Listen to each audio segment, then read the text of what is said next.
La administración de Donald Trump es la que más rotación en cargos públicos ha tenido en la historia reciente de los Estados Unidos. Solo por la Oficina de Comunicaciones han pasado, escuchen bien, 4 directores en los casi 14 meses de mandato del republicano. Revisamos aquí quienes se han ido, han sido despedidos del gobierno de Donald Trump. Sally Yates, fiscal general de Estados Unidos, fue despedida en enero de 2017. Michael Flynn, asesor de Seguridad Nacional, renunció en febrero de 2017. James Comey, director del Buró Federal de Investigaciones, el FBI, fue despedido en mayo de 2017. También están en la lista Steve Bannon, consejero presidencial, fue despedido en agosto de 2017. Y Gary Cohn, director del Consejo Económico, renunció en marzo de 2018. Finalmente se conoció la renuncia que más impactó, o el despido que más impactó, el de Rex Tillerson, secretario de Estado, que fue destituido el 13 de marzo del 2018.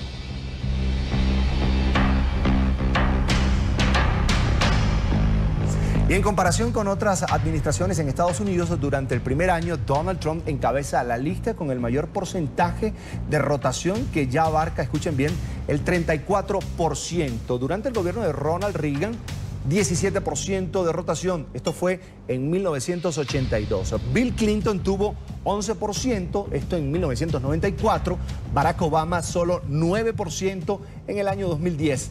George Bush, padre, 7% en 1990, y George Walker Bush, el hijo, 6% en 2002.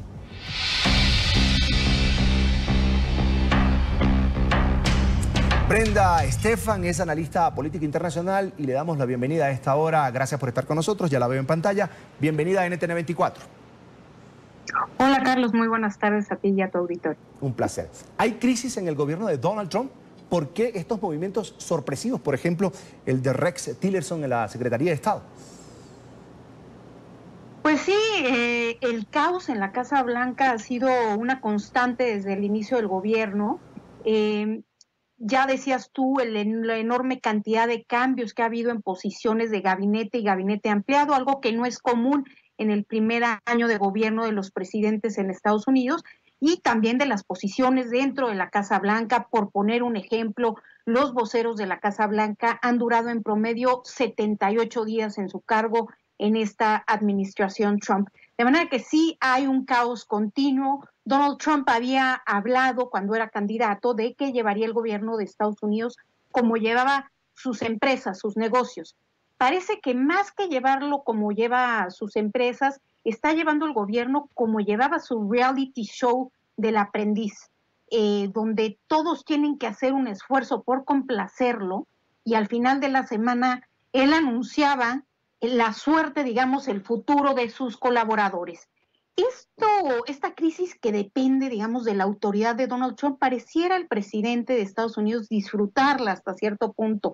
Y lo vemos en sus declaraciones, donde él abiertamente les dice a los medios de comunicación que él disfruta que haya cambios continuos, que este caos es sano, y que seguramente habrá más cambios en las siguientes semanas.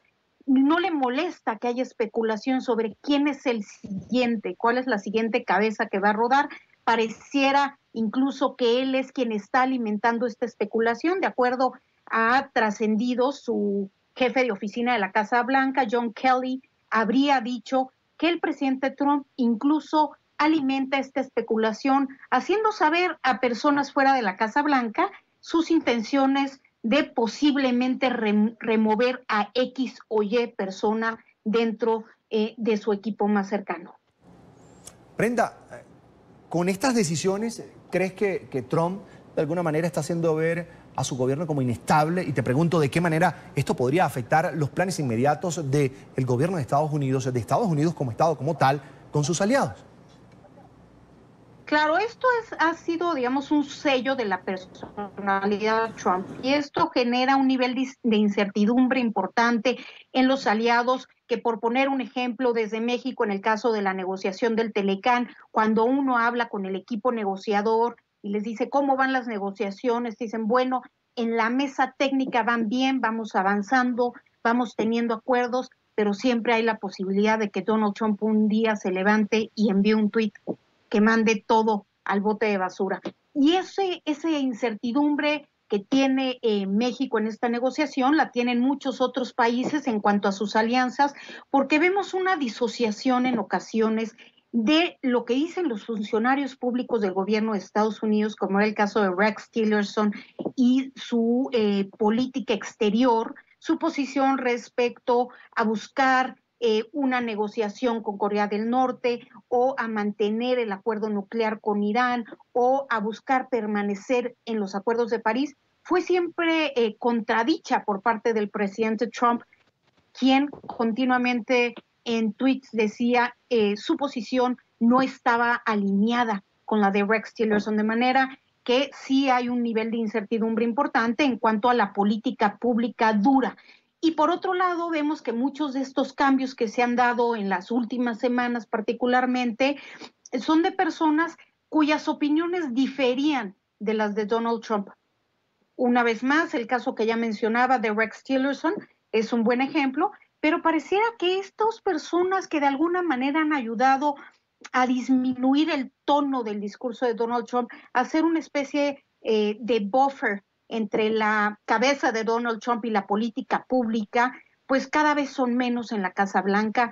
Desde luego tenemos al general Mattis en la Secretaría de Defensa y al asesor de Seguridad Nacional, H.R. McMaster, que son todavía estas voces, digamos, de pues como de más conciencia, de mayor estabilidad dentro del gobierno de Trump y que parecieran cada vez ser menos estas voces y que pareciera que cada vez son más los personajes como Mike Pompeo, que tienen posiciones de enorme importancia en el gobierno de Estados Unidos y que están mucho más alineadas a la ideología, a la forma de ver el mundo y el gobierno por parte de Donald Trump, con esta mentalidad mucho más enfocada hacia lo interno de Estados Unidos primero y con cierto desdén por los temas internacionales. Brenda, sé que es una locura comparar a Trump con Nicolás Maduro, pero el mandatario venezolano despidió o reasignó a más de 80 miembros, si no me equivoco, de su gabinete entre 2013 y 2015 y varias docenas más de funcionarios desde entonces. ¿Cuál es tu lectura sobre esta comparación que incluso ya han hecho varios analistas? Yo creo que es complicado hacer una línea comparativa entre estos dos personajes, sin embargo, hay rasgos de la personalidad de aquellos que creen que su autoridad es el Estado, digamos, que creen que una persona es el Estado y las instituciones son hechas a un lado, pues desde luego corren riesgos similares los gobiernos. Lo que comentaban también en el programa hace unos momentos, el despido de McCabe hace apenas unas horas, haciendo un uso faccioso del Departamento de Justicia de Estados Unidos, cuestionando su independencia y que hace que la Asociación de Agentes del FBI publique una carta ayer por la noche diciendo que no deben politizarse las decisiones personales. Creo que estamos viendo pues en Estados Unidos algo que no existe quizás en el caso venezolano, pues cómo pesan las diferentes equilibrios del poder presidencial. Vemos, por ejemplo, que el poder legislativo en Estados Unidos está cobrando una gran importancia, aún incluso líderes del Partido Republicano, como es el caso de Paul Ryan, el presidente de la Cámara de Representantes, quien está en contra de elevar los aranceles por parte del gobierno de Estados Unidos y que ha hecho público su posicionamiento en contra de algunas de las propuestas del presidente Trump. Hemos visto cómo varios representantes y senadores dicen, bueno, el presidente ni siquiera sabe de lo que está hablando. Y pareciera que estas voces un poco más centradas por parte del legislativo están teniendo un peso al final en las decisiones de política pública y hay un contrapeso en el gobierno, cosa que pues no se ve en el caso venezolano, Carlos. Brenda, una consulta más. ¿Qué podría cambiar en la relación de Estados Unidos hacia América Latina con la designación de Mike Pompeo como nuevo secretario de Estado de los Estados Unidos?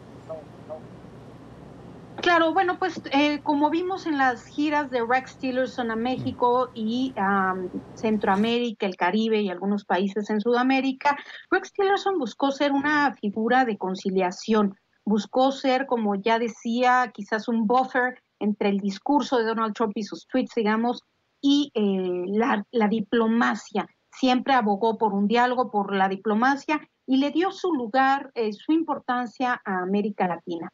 Sin embargo, ahora con Mike Pompeo en la posición de secretario de Estado, pues veremos quizás una Secretaría de Estado más fortalecida por la cercanía de la relación de Pompeo con Donald Trump, pero veremos quizás una línea más dura.